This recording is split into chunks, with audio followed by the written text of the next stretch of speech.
All right, so if your driver's seat's too high on the Murano 2006 right here, this area, it's too high and you want to lower it, but you don't have the side controls like I don't, the motors are underneath.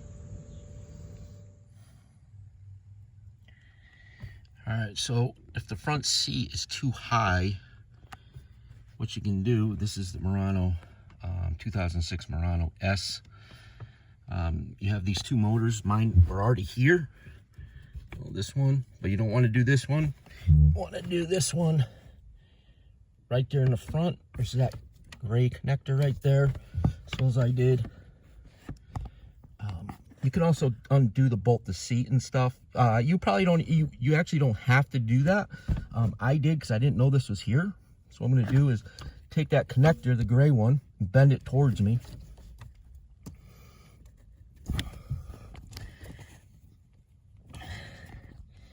Like that.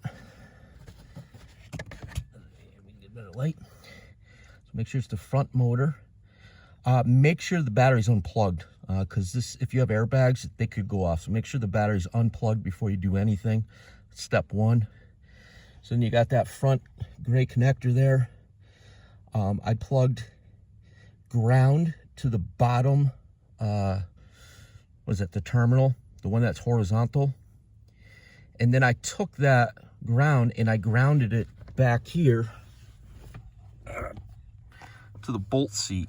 You know, maybe you can go off of this if it's bolted down. This, I had it unbolted, so I just re-screwed it back in and, you know, hooked to that. Now, I had to mess with it a little bit to get it to, the motor to work, because it wasn't a perfect ground. But anyhow, I grounded it here. Now, with the battery off, unplugged, this is the tricky part. You'll have to have like a long extension wire with like banana clips. That's what I did. So I went from the positive of the battery to the top terminal there on the gray, the vertical one. All right.